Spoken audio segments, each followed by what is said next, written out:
Please turn your Bibles with me to the book of Lamentations, chapter 3, verses 21 to 24.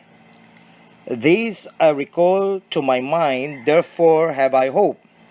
It is of the Lord's mercies, or in some other versions of the Bible, it reads, is steadfast love. It is of the Lord's mercies that we are not consumed, because his compassions or mercies fail not. They are new every morning. Great is thy faithfulness. The Lord is my portion, saith my soul, therefore will I hope in him. May the Lord bless the reading of his word, and may he guide us as we ponder upon it. Have you ever been double crossed? Have you ever been cheated? Have you experienced being slandered, backstabbed, disowned, ignored, forgotten, left behind, betrayed? We all have experienced the unfaithfulness of people in some form. Maybe it was a parent who abandoned you, or who was never present in times that you needed him or you needed her most. Maybe it was a friend who talked behind your back, the one you consider the one that you considered as your BFF, even your confidant, with whom you have entrusted your private thoughts. Or maybe it was a husband who already kissed your married relationship goodbye. But regardless, brethren, unfaithfulness, no matter how it is experienced, is always painful. Palaging pagka naranasan natin ang pandaraya ng ibang tao sa atin, pagka tayo ay winawalang halaga, pagka tayo ay kinalilimutan, pagka tayo ay pinagtataksilan, laging mayroong kirot, palaging masakit ang pagkadama ng gayong mapait at malungkot na karanasan. And yet, even those who love us the most and who wish nothing but our good and happiness, even those people who desire to be faithful to us, will at some point fail in this aspiration. Yes, people around us, people who have nothing but good intention towards us. They may also forget us. They may also neglect us. They may break a promise to us. And brethren, regrettably, this is not only true about them. The sad thing is, this is equally applicable to us. Because just as others have left their marks of unfaithfulness on us, we have likewise left our wounds of unfaithfulness. Kahit na po yung mga tao na ang tanging iniisip ay pawang sa ikabubuti natin. Sa isang pagkakataon, maging sila ay pwedeng bumigo sa atin. Maging sila ay pwedeng hindi tumapad ng pangako sa atin. At ang malungkot, hindi lang yang totoo sa kanila. Totoo din yan sa atin. Tayo man sa isang panahon ay bumigo ng iba. Tayo man sa isang pagkakataon ay hindi tumupad sa pangako natin sa iba. So, if even those who love us most will still be unfaithful due to their depravity, and if we ourselves cannot be trusted because of our own depravity as well, because of our own sin, the question now is this: who can be trusted? Is there anyone who we can look too that will be steadfast? Is there anyone that will be faithful to us? Brethren, as we continue our study on the attributes of God, and as we heed the admonition to behold Him, to behold your God, I encourage you to consider the faithfulness of God. In response to Moses' request to the Lord to show him his glory, that is recorded in Exodus chapter 33. We read this in Exodus chapter 34, verses 5 to 7. Listen to the Lord's response, the Lord's answer to the request of Moses. Let us read beginning verse 5. The Lord descended in the cloud and stood with him there and proclaimed the name of the Lord. The Lord passed before him and proclaimed the Lord. This is the name of the Lord. This is the longer, more detailed version of the name. I am that I am. Again, on verse 6, the Lord passed before him and proclaimed, the Lord, a God, merciful and gracious, slow to anger and abounding in what? Abounding in steadfast love and faithfulness. Verse 7, keeping steadfast love for thousands, forgiving iniquity and transgression and sin, but who will by no means clear the guilty, visiting the iniquity of the fathers on the children and the children's children to the third and the fourth generation. By the way, I was reading Exodus 34, 5 to 7 from the English Standard Version of the Bible. And so, the first thing we need to understand in thinking about the faithfulness of God is that God is faithful first and foremost to His name. God is faithful to His name. God is faithful to His character. He is zealous of His reputation. The faithfulness of God is deeply rooted and is an integral, an important part of who He is.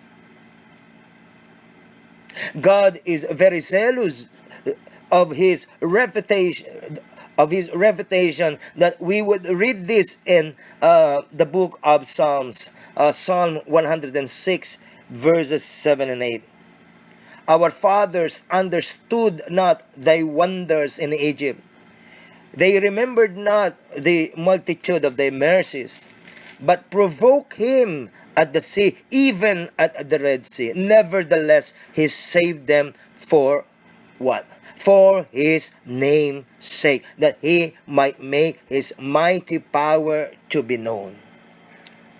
Ang ating Panginoon ay patuloy na naging tapat sa lahat ng kanyang pangako sa bayang Israel. Hindi dahil sa naging patuloy na tapat ang bayang Israel. Sa maraming pagkakataon natagpuan natin sila na nag-aalinlangan sa Diyos. Sa maraming pagkakataon natatagpuan nila ang kanilang sarili na nagbibigay ng kanilang katapatan sa ibang mga Diyos. Gayunpaman, ang ating Panginoon ay patuloy na tumupad ng kanyang pangako. Patuloy na kumalinga sa kanila. Bakit? Para at dahil sa kanyang pangalan. God's very own reputation is at stake in all that He does. His name reveals who God is, and He is consistent with His name as an expression of His reputation, brethren. He cannot deny Himself. Hindi niya maaaring itatwa ang kanyang sarili. Walang panahon na siya ay hindi tapat. Walang panahon na siya ay hindi maawain. Walang panahon na hindi siya mapagbiyaya. Walang panahon na hindi siya mabuti. And when we talk about the faithfulness of God, most probably one of the main verses that you would have in mind is the one that we have just read, our text for today, Lamentations chapter 3. Now, we normally see these verses, verse 22 and verses 22 and 23 in particular, as the high point of the book of Lamentations. And the encouraging words of those verses certainly do shine very brightly against the backdrop of chapters of devastation and despair.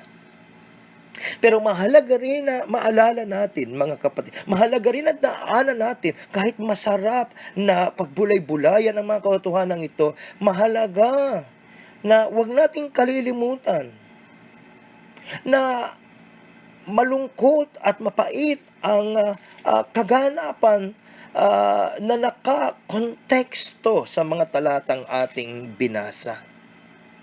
Katatapos pa lamang ng isulat ang aklat na ito, katatapos pa lamang na mawasak ang lungsod ng Jerusalem. Yun yung pinaka-time and setting in which Jeremiah penned the words of this passage. It was immediately after the destruction of Jerusalem by Nebuchadnezzar and by his powerful army. And yet, again, in the midst of devastation, in the midst of ruin and despair, amazingly, Jeremiah, the prophet, sings a song that exalts the mercy of God. Habang siya ay nakaupo sa gitna ng malaking pagkasira, sa gitna ng malaking kabiguan, nagawa niyang patuloy na umawit ng papuri sa ating Panginoong Diyos. Now, to give us an idea of what this ruin is all about, it is wise for us to consider the context.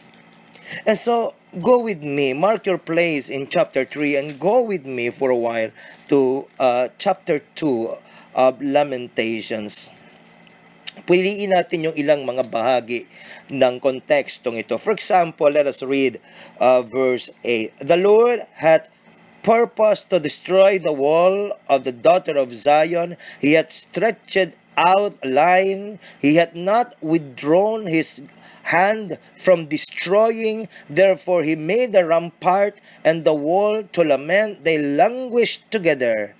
Her gates are sunk into the ground. He hath destroyed and broken her bars. Her king and her princess are among the Gentiles. The law is no more. Her prophets also find no vision from the Lord. Isang malaking pagkasira at wala silang naririnig mula sa Panginoon. The Lord, the faithful Lord, was silent. In all of these happenings, it seemed like the Lord was not there. Bagamat nakikita nila yung kamay ng Diyos, pero hindi nila nakikita yung pagkalinga ng Diyos. Hindi nila nakikita hindi nila nararanasan na kasama nila ang Diyos.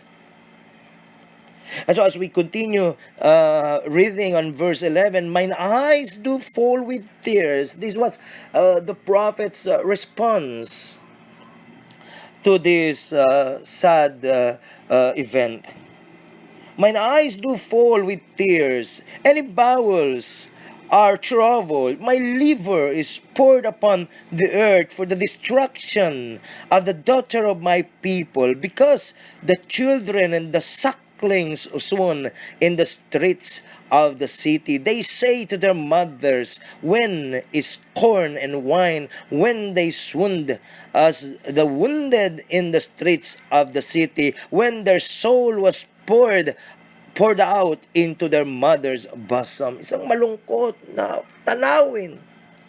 na mga bata ay walang makain. At may mga bata na palaboy. Para ay lang kanilang mga magulang ay nilang bihag, wala silang masisilungan. Isang malungkot na walang magawa ang propetang si Jeremiah, kundi ang umiyak, ang lumuha sa malungkot na pangyayaring ito. And then, as if to add insult to injury, we read this on verse 15 of the same chapter 2. All that pass by clap their hands at thee. They hiss and wag their head at the daughter of Jerusalem, saying, Is it the city that men call the perfection of beauty, the joy of the whole earth? All thine enemies have opened their mouth against thee. They hiss and gnash the teeth. They say, We have swallowed her up. Certainly, this is the day that we look for. We have found, we have seen it. Ang mga kaaway ng bayang Israel ay nagtatawa. Nililiba sila. Kagaya rin ng karanasan natin ngayon. Marahil ang mga taong nag-oobserba sa atin at makikita nila halimbawa ang ating mga kabiguan, ang ating mga kabigatan, maaaring sila man, hindi man harapan, maaaring sila man sa kanilang isip ay nagtatanong at marahil ay meron diwa na nagtutuya kung sila ay mga anak ng Diyos, kung ang Diyos na kanilang sinasamba ay tapat, bakit ganito ang malungkot nilang karanasan? So ito yung mga panahon. These are the moments, these are the occasions that the why Lord questions, that we encounter the why Lord questions, you see. Bakit? Bakit sa akin? Bakit ngayon? Bakit sa ganitong paraan ako sinusubok? And we dare not even for one moment minimize the despair that we encounter in this passage, as well as in the life of each individual believer. Kahit na siya isang major traumatic event o kaya naman ay ordinary struggles of life, sinasabi natin at kinikilala natin that the pain is real, that it is possible for us to feel hopeless. Thus, the encouragement to continue to hope in God. Hindi natin sinasabi na halimbawa, if one of our brethren is diagnosed with cancer, we do not say that good for you, it is good that you have cancer, or cancer is good for you. No, we do not say that.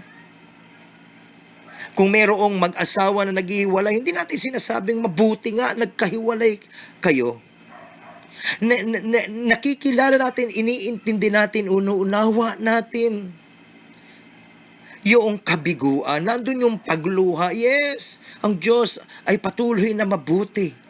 At yes, kinikilala natin that ultimately God, this God, will work all things together for good. But at the same time, kinikilala rin natin yung reality ng struggle. We indeed and in fact grieve and weep with those who grieve and with those who weep, in the same manner that we rejoice with those who rejoice.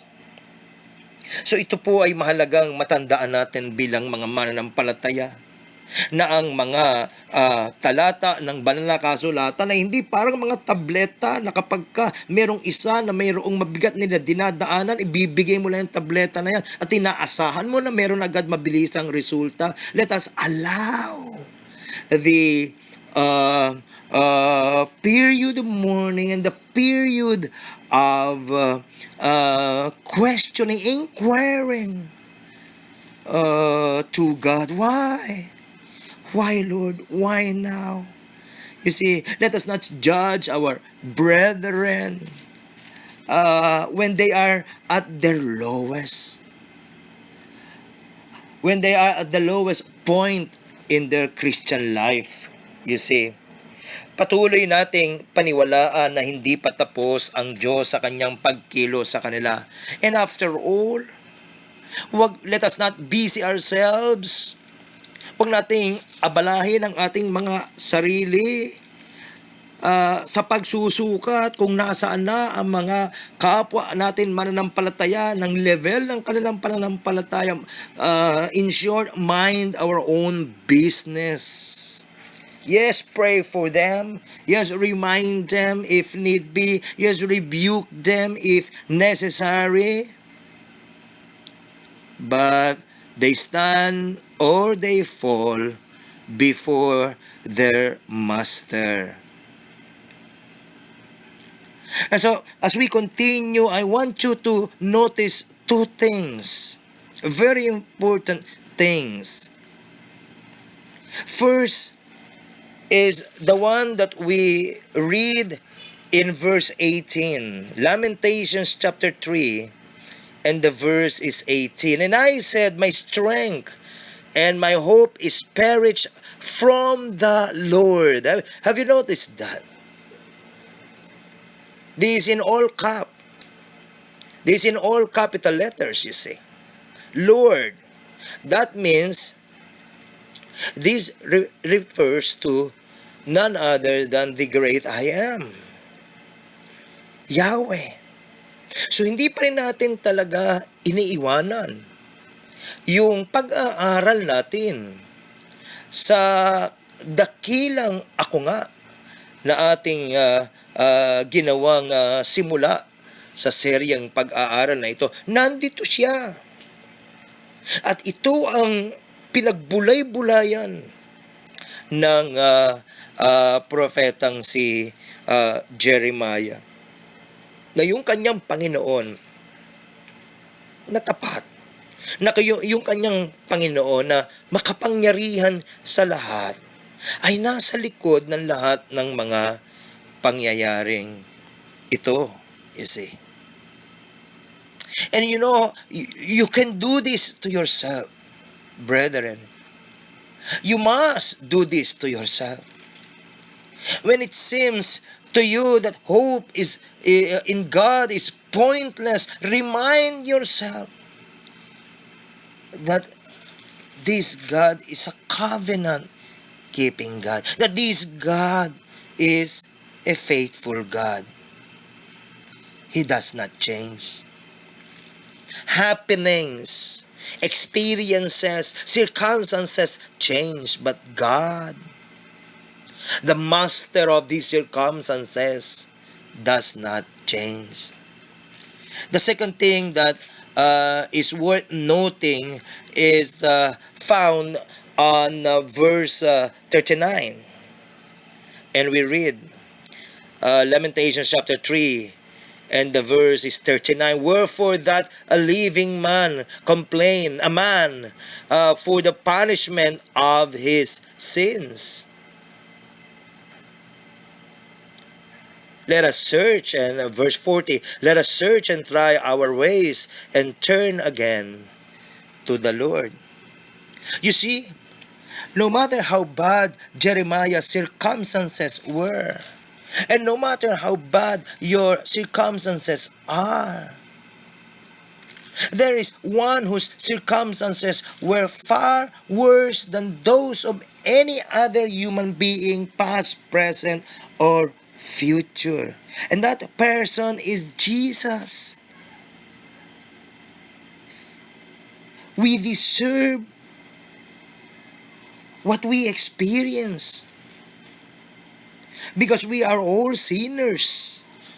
The scripture says, all have sinned and come short of the glory of God, and the wages of sin is death. We have been unfaithful to Him. We have been neglectful of His word. Pero ang mahalagang mapansin natin, siya, sa kabila nung kanyang pagiging walang kasalanan, ay dumanas ng lahat ng kahirapan, hindi dahil sa kanyang sariling kasalanan, kundi para sa atin. The prophet Jeremiah, you and me have have something in common. We are all sinners. There's the truth again in what we read in verse 39.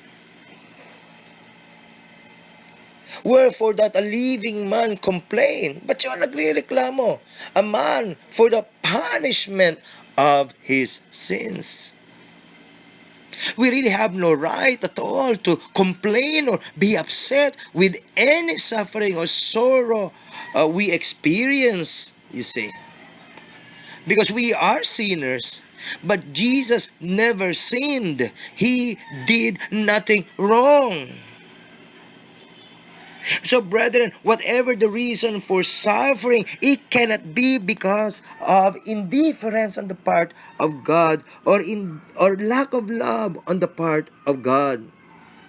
Nakikita natin mga kapatid na the mere fact ng ating Panginoon ay nagkatawang tao at dumanas ng lubhang kahirapan para sa pagtubos ng ating mga kasalanan ay patotoo na hindi siya nakalimot at hindi siya nagpapawalang halaga sa atin. Kung may mga panahon na dumaranas ka ng pag-aalinlangan sa pag-ibig ng Diyos sa iyo bilang isang mananampalataya, huwag mong pagbatayan ang mga sirkumstansyang iyong nararanasan. I encourage you, whenever you are in doubt, whenever you are tempted to question God's sincerity and God's love to you, I challenge you and encourage you to survey the cross. Look to Christ. Look to Christ, you see. Kasi merong katanungan At maaaring naging katanungan na rin natin, if evil appears pointless, to me it must be pointless. That's the proposition.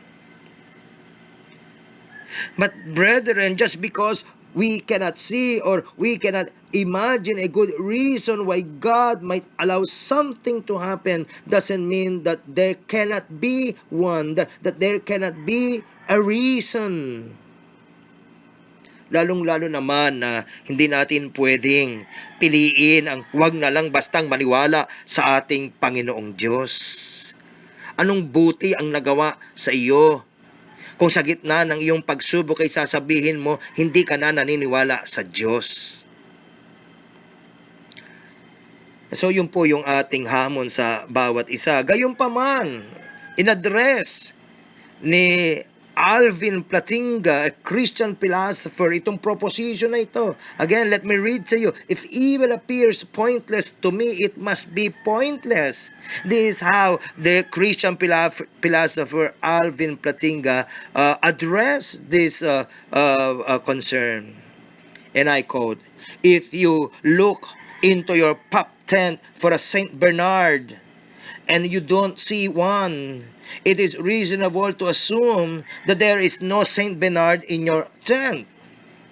Kung daw tumingin ka sa iyong tolda at wala kang makitang malaking aso na Saint Bernard, malamang at pwede mo na nga sabihin na wala nga talagang asong gayon sa iyong tent dahil wala kang nakita. Sa laki ba naman nun?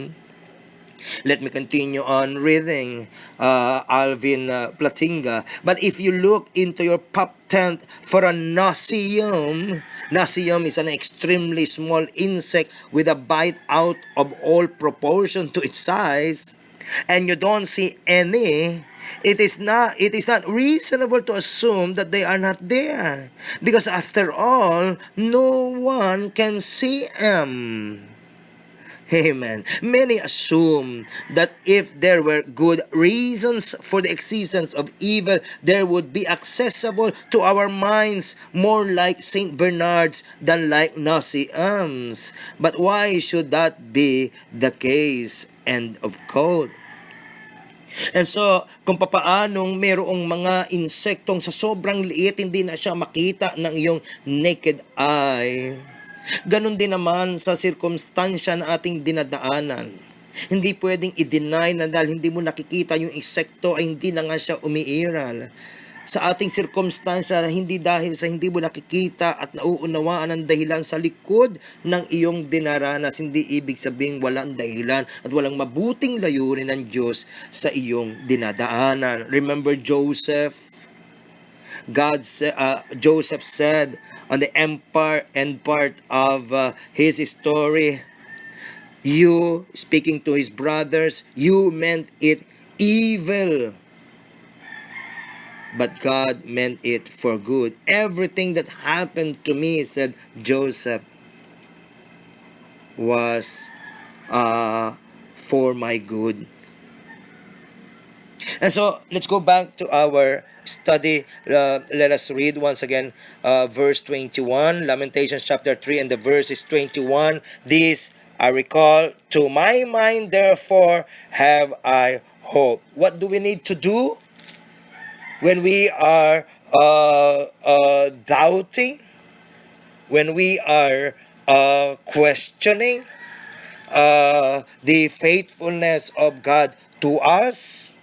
Let us recall, let us go back to everything that we have already experienced about this God. And so therefore, we would have hope. Recall is very instructive, you see. It is an active choice. The prophet chooses to meditate on something else instead of his own situation, instead of his own circumstances. And the same is my encouragement and challenge to you. Focus, meditate on the faithfulness of God. Meditate on the grace of God, the steadfast love, the faithful love of God that is mentioned on verse 22. This I recall in my mind, therefore have I hope. What did the prophet review in his mind? Well, if we would consider the verses preceding this text, the prophet reminded himself of his weakness. The prophet reminded himself of his situation.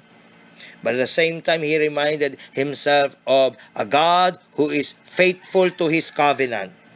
And from there, he began to meditate on the steadfastness of the Lord's love, on the faithfulness of the Lord to him, you see.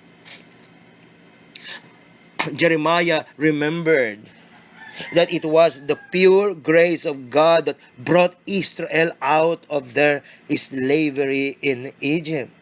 It was also grace that had kept them a redeemed people in spite of their failures and wanderings. It's very clear in this verse. It is of the Lord's mercies. It is of the Lord's steadfast love that we are not what? We are not consumed. At ganoon din tayo.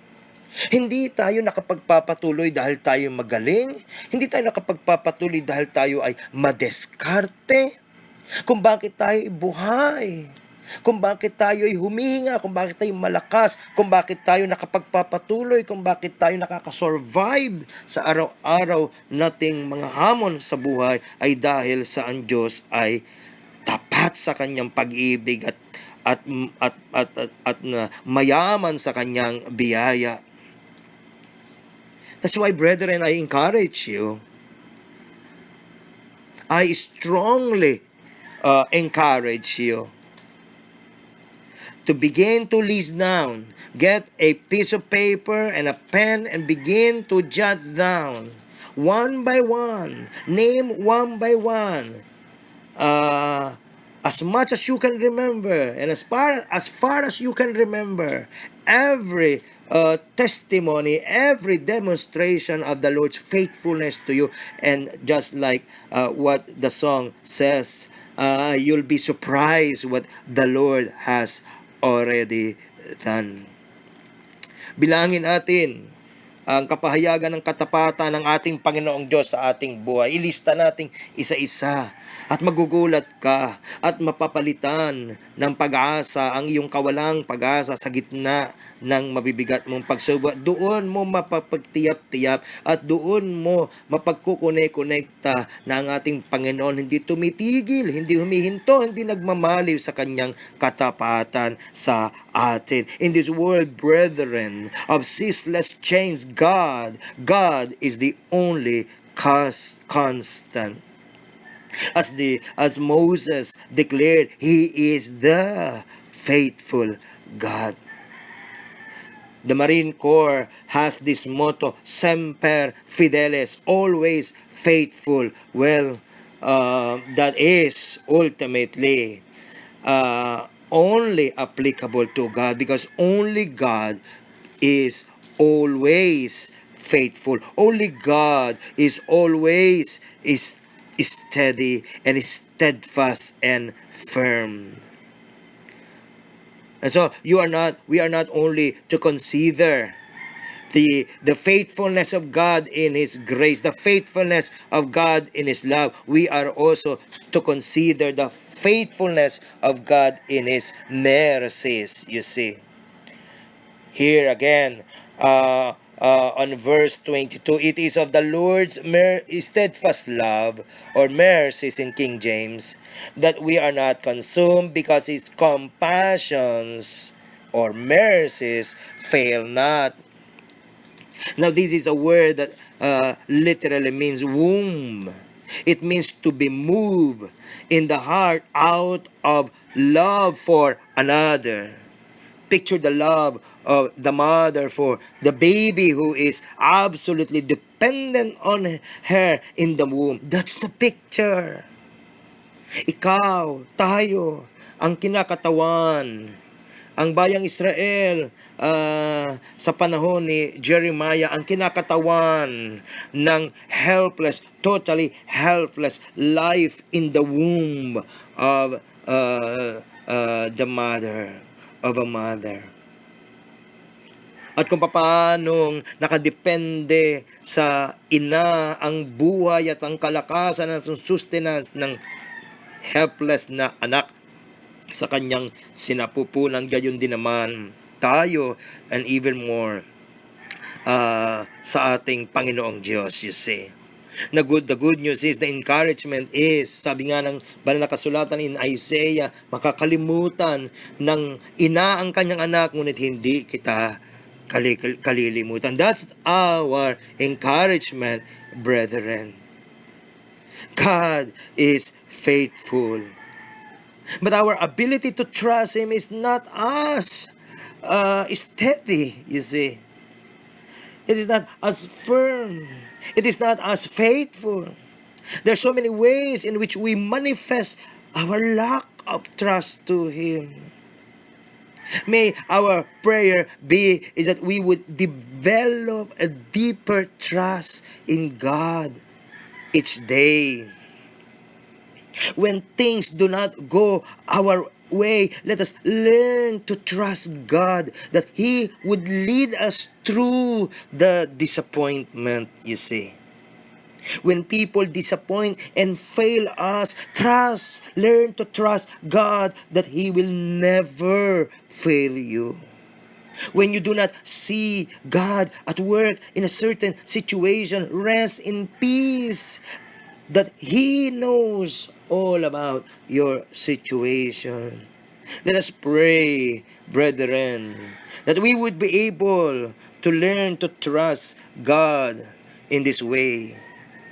so that we would be able to sing along with the psalmist as recorded in chapter 71 verse 22 of Psalms. I will praise you with a harp for your faithfulness, O my God. I will sing praise to you with a lyre, O Holy One of Israel. Brethren, as I conclude, I encourage you once again, behold your God, the God who is faithful to all of his promises. Amen.